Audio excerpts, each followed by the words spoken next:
Shalom, shalom, shalom, frères et sœurs dans le Seigneur. Je suis votre sœur Evelyne Flora de la chaîne Canien Channel. Aujourd'hui, tel qu'annoncé, je vais parler des 7 sceaux de l'Apocalypse. Et avant de parler des sceaux, avant de citer les sceaux, les 7 sceaux de l'Apocalypse sont une prophétie une prophétie qui est dans le livre de l'Apocalypse au chapitre 6 et qui a été révélée à Jean lorsqu'il était en captivité dans l'île de Patmos. Mais avant de parler des sceaux, j'aimerais rappeler que, comme on le voit au chapitre précédent, au chapitre 5, que les 7 sceaux sont des événements qui arrivent sur la terre à partir de l'ouverture d'un livre scellé. Et l'apôtre Jean nous dit que le Seigneur Jésus a été le seul esprit sur la terre, dans les eaux, dans les mers et dans les cieux, qui a été trouvé digne d'ouvrir le livre scellé. Et qu'est-ce qui se passe? C'est que quand le Seigneur Jésus ouvre le livre scellé, de ce livre scellé, il y a 7 sceaux, et chaque fois qu'un sceau est ouvert, un événement spécial, mais assez sérieux, se passe sur la terre. Et l'apôtre Jean nous dit que le premier sceau, il a vu paraître un cheval blanc et celui qui le montait. Donc le cheval était monté par un esprit et une couronne fut donnée à cet esprit et il partit en vainqueur et pour vaincre.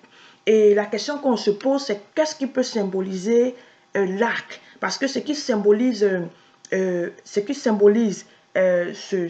sceau-là, c'est un esprit, mais qui a un arc. Il a une couronne, il a un arc. Mais c'est bizarre, il n'a pas de flèche, il a une couronne, mais il a un arc.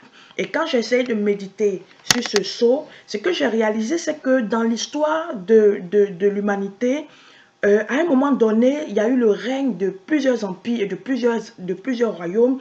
Et nous voyons que pendant cette époque-là, pendant le règne de ces empires, de ces royaumes, il y a eu beaucoup de batailles. Il y a eu de la guerre, mais il y a eu beaucoup de batailles. Et on voit que jusqu'en l'an 1900, le monde était beaucoup plus soumis à des royaumes et à des empires. Et nous voyons que le monde dans lequel nous sommes aujourd'hui, nous voyons que c'est un peu le résultat du monde ancien. Parce que nous voyons même qu'en Europe, il y a encore des rois qui existent. Même si aujourd'hui ce sont des gouvernements, ce sont des démocraties, mais la reine d'Angleterre existe parce qu'il y a un royaume qui a existé. Le roi de Belgique existe parce qu'il y a un royaume qui a existé. Et quand vous prenez toute l'Europe, que ce soit dans les pays certains pays de l'Europe, vous voyez que la royauté est toujours maintenue. Même s'il y a des présidents, il y a des premiers ministres, il y a une royauté qui est maintenue parce qu'il y a une royauté qui a existé et qui a fait son temps. Et nous voyons que en Europe, nous voyons que dans ces pays-là où les empires et les royaumes étaient puissants à cette époque, nous voyons même aujourd'hui qu'il y a certains monuments qui sont érigés dans certaines villes européennes pour se rappeler du triomphe de certains empereurs. Par exemple, l'Arc de Triomphe à Paris a été construit sous l'ordre de Napoléon pour se rappeler du triomphe de la bataille d'Austerlitz. Et quand vous allez à Rome, vous avez aussi l'arc de Constantin. Donc, pour moi, ça c'est personnel, ça c'est mon avis personnel, pour moi, cette époque-là est passée et depuis 1900, nous sommes rentrés dans la période du deuxième sceau. Et la Bible dit que le deuxième sceau, c'est un cheval roux et celui qui le montait, il y a toujours quelqu'un qui monte un cheval, reçut le pouvoir d'enlever la paix de la terre afin que les hommes s'égorgeassent les uns les autres, et une grande épée lui fut donnée. Donc nous voyons que là, il y a comme une intensification des choses. On passe à l'arc et à la flèche, mais on se retrouve à l'épée. On se retrouve à l'épée. Et on voit que depuis 1900, le monde a connu beaucoup de guerres, parce que la Bible parle d'un esprit qui montait un cheval roux, qui avait le pouvoir d'enlever la paix de la terre. Et on voit que la paix a manqué.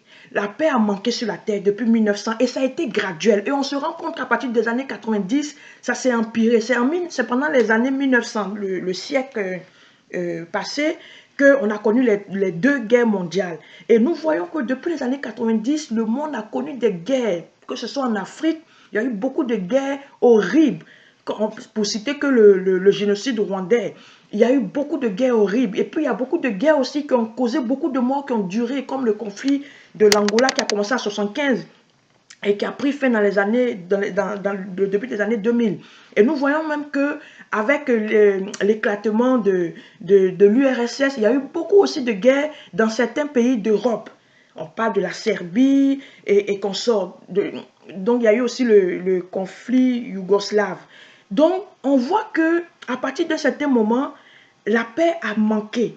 Et il y a eu beaucoup de guerres qui ont sévi dans le monde. Aujourd'hui, quand on parle de guerre, on parle de... Parce que la Bible, le mot que la Bible emploie, c'est ôter la paix.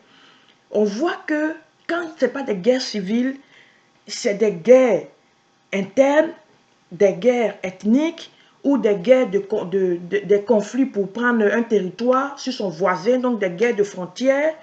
Quand ce n'est pas des guerres de frontières, c'est des guerres pour... c'est des guerres avec d'autres pays, ou c'est des troubles dans des pays, c'est des coups d'État, ou c'est du terrorisme. Parce qu'on voit qu'aujourd'hui, aucun pays n'est épargné. Aucun pays n'est sûr en matière de paix. Aucun pays ne peut dire qu'il est en sécurité 100%. Parce qu'à tout moment, même dans les pays riches où la sécurité est optimale, quelqu'un peut se lever avec une bombe pour venir faire exploser, causer des morts. Donc la paix manque. Et moi, personnellement, je pense que nous sommes dans ce saut-là, dans le temps du saut 2.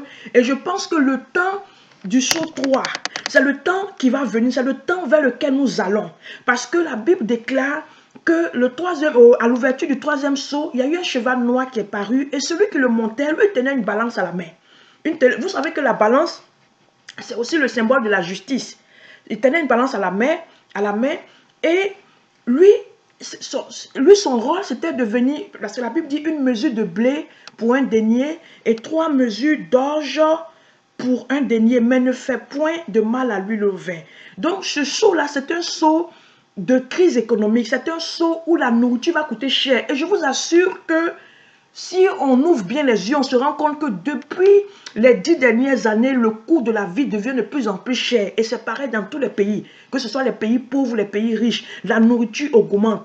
Et vous savez, la Bible parle d'une mesure de blé pour un denier. La Bible nous dit en Genèse 18 au verset 6 que quand Abraham a reçu la visite des anges, il a pris 3 mesures de fleur de farine pour faire des gâteaux. Mais la Bible dit que quand ce temps-là va venir, quand ce saut-là va être relâché, une mesure de blé va coûter un denier. Alors qu'on sait qu'à l'époque romaine, le denier était le salaire journalier d'un ouvrier. Donc, une mesure de blé va coûter tellement cher qu'elle va représenter le salaire journalier d'un ouvrier. Ça peut ne pas être le salaire journalier d'un ouvrier d'aujourd'hui, mais ça peut être aussi le taux horaire. Nous savons que dans les pays comme aux États-Unis, le salaire minimum est à 7 $, 8 $. Ici au Canada, le salaire minimum, si je ne me trompe pas, est à 11 $ ou 10 et quelques, si je ne me trompe pas. Et nous voyons qu'aujourd'hui, quand vous prenez le prix du pain, qui n'est même pas 100% blé, vous voyez que quand vous allez à l'épicerie, vous pouvez l'acheter pour 4 $. Donc, actuellement, on a encore à la moitié du taux horaire de quelqu'un. Pour 4 $, mais quand vous allez, à des boulangeries spécialisées, moi, j'étais allé à une boulangerie, parce que je voulais du pain de sarrasin, du pain de grains, sans farine blanche chimique, là. J'ai payé 5 $ pour l'avoir. Donc, nous voyons que quand ce saut-là va venir, la nourriture va coûter cher. La nourriture va coûter cher. Il aura comme une sorte de rareté. La nourriture va coûter cher. Et il y a quelque chose qui est intéressant, c'est que la Bible dit qu'on lui a donné l'ordre de ne pas faire du mal à l'huile et au vin. Comme ça a été le temps aussi à Goshen. Vous savez, quand il y a eu les 10 plaies, il y a des plaies qui ont touché tout le monde, que ce soit les Hébreux et les Égyptiens. Mais à partir d'un certain moment, il y a des plaies qui ont commencé à ne plus toucher les Hébreux à Goshen. Et ce saut-là, la Bible dit que ceux qui auront la marque de l'huile et du vin sur leur vie seront épargnés. Et dans la 3e vidéo, je développerai ce saut-là. Et la Bible parle d'un 4e saut. Il parut un cheval d'une couleur pâle et celui qui montait se nommait la mort et le séjour des morts l'accompagnait. Donc, il y a non seulement les gens vont manquer à un moment donné de pain, la vie va être chère, les temps vont être difficiles. On va avoir comme un moment de rareté. L'argent va manquer, la nourriture va manquer. Mais à un moment, après cela, il y a la mort qui va venir. Mais c'est quand les gens n'ont pas l'argent, les gens ne peuvent pas bien manger, c'est sûr que la mort, c'est une conséquence de tous ces événements-là. La mort va venir, il y aura beaucoup de morts, les gens vont mourir par l'épée, donc par la guerre encore. Et ce qui est effrayant dans cette prophétie-là, c'est que le quart de la terre va périr. Actuellement, on situe la population mondiale à environ 7 milliards. Imaginez le quart de 7 milliards. Donc, ça va être quelque chose de mondial, de terrifiant, de grandiose, d'horrible. Parce que pour que le quart de la terre meure, il faut que ce soit quelque chose de sérieux. Donc, ça va être, la Bible parle de famine, la famine qui est la conséquence du troisième sceau. La Bible parle de l'épée, de la guerre et de la mortalité. Donc, la maladie va s'ajouter et il y a un élément qui s'ajoute aussi, c'est des bêtes sauvages. Et la Bible parle d'un cinquième sceau. Et ce sceau-là, il est un peu particulier parce que la Bible dit, je vis sur l'autel de ceux qui avaient été immolés à cause de la parole de Dieu et du témoignage qu'ils avaient rendu. Donc, ça c'est un sceau de persécution. Donc, la Bible annonce la persécution des gens. Des gens vont être persécutés, vont être mis à mort à cause de leur foi en Jésus-Christ et à cause du témoignage de l'évangile. Mais ce qui est étonnant, c'est que la Bible dit qu'une robe blanche leur a été donnée et il leur a été dit de se tenir en repos pendant quelque temps encore, jusqu'à ce que fût complet le nombre de leurs compagnons. Donc, pendant ce temps-là, la persécution va arriver, la persécution va revenir, parce que la persécution de l'Église a toujours été dans l'histoire. Elle va revenir et à un moment donné, quand ces personnes qui ont été persécutées, qui ont été tuées pour leur foi en Christ, vont demander vengeance, le Seigneur va leur demander de se mettre au repos jusqu'à ce que leur nombre soit complet et qu'ils ont des compagnons de service qui doivent être mis à mort comme eux. Ça peut nous faire penser à l'enlèvement, au temps de l'enlèvement. Donc les gens seront persécutés et après ils seront mis au repos. Mais il y a un autre groupe qui va venir les rejoindre. Et ça c'est mon avis personnel aussi, c'est que ce temps-là peut annoncer la grande tribulation. Donc au cinquième sceau, les chrétiens vont être persécutés, mais à un moment donné, ils vont être récompensés, une robe blanche. Alors que quand on parle de robe blanche, ça nous rappelle les noces de l'agneau, donc la rencontre des airs avec l'époux. Donc une robe blanche va leur être donnée et ils vont se tenir en repos jusqu'à ce que leur nombre soit complet. Donc il y a des personnes qui vont être mises à mort pendant un temps et qui vont les rejoindre.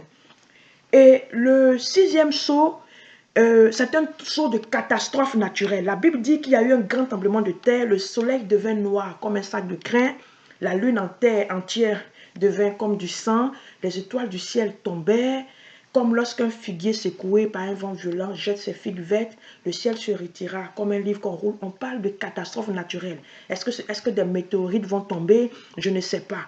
Déjà, on voit que ce qui est intéressant avec Dieu, c'est que le Seigneur, quand il veut faire quelque chose, il prévient toujours, il fait toujours des prémices. Donc, nous voyons aujourd'hui, nous voyons que même quand vous prenez les écologistes, quand même vous prenez les hommes politiques, on sent la menace, on sent que la terre est fatiguée d'être abusée par les hommes, par le réchauffement climatique. Et les gens sonnent l'alarme sur ces choses-là. C'est pas de la fiction, c'est des choses qui vont arriver parce que la parole de Dieu est vraie. Aujourd'hui, nous voyons que les tornades sont de plus en plus effrayantes. Nous voyons des inondations, des tsunamis. Et nous voyons que, mais ce que nous voyons aujourd'hui n'est rien par rapport à ce qui va arriver, comme il a annoncé au sixième sceau.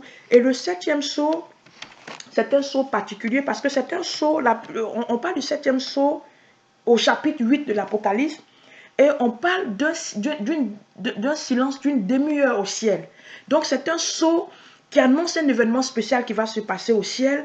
Et la Bible dit que ce sceau-là va enclencher encore 6 trompettes. Donc ce que nous devons retenir, c'est que la terre sur laquelle nous vivons n'a pas un avenir à Dieu. C'est pourquoi nous devons nous attacher à Jésus, nous devons faire confiance à la parole de Dieu et nous devons nous souvenir que le Dieu que nous prions qui se présente à nous comme le Père de la grâce, le Dieu de grâce, à un moment donné, va revêtir un manteau d'autorité et va commencer à relâcher des jugements qui vont être terribles. Donc, nous devons craindre le Seigneur et que Dieu nous bénisse. Amen.